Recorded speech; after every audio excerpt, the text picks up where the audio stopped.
નમસ્કાર દર્શક મિત્રો, આઝાદ મીડિયા લાઈવ ન્યૂઝમાં આપ સૌનું હાર્દિક સ્વાગત છે। આવો જોઈએ આજના સમાચાર। ગાંધીનગરના ડીંગુચા ગામે આવેલ ચામુંડા માતાના મંદિરનો 14મો પાટોત્સવ ભવ્યથી ભવ્ય રીતે ઉજવવામાં આવ્યો।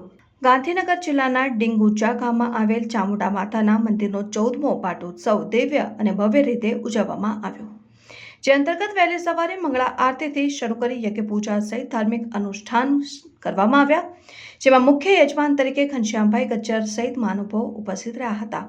બરાબર 12:39 વિજય મુહૂર્તમાં ધજા આરોહણ કરવામાં આવ્યું।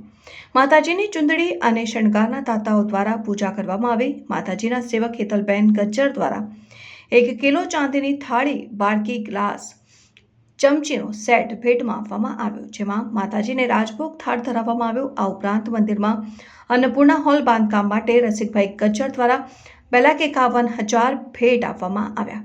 આ સાથે કોઠિયા પરિવારની દીકરીઓને રસિકભાઈ, ભરતભાઈ, કનુભાઈ અને જગદીશભાઈ દ્વારા 420 જેટલા ડબલ બેડના બ્લેન્કેટ ભેટ આપવામાં આવ્યા। સાંજે 4 કલાકે યજ્ઞની પૂર્ણાહુતિ કરવામાં આવી। તમામ દાતાઓનું સન્માન કરવામાં આવ્યું। આ સાથે આવતા વર્ષમાં 15મા પાટોત્સવની ઉછામણી બોલાવવામાં આવી હતી।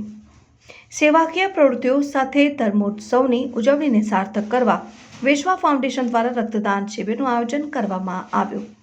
હિતેશ મોદી, આઝાદ મીડિયા લાઈવ, ગાંધીનગર।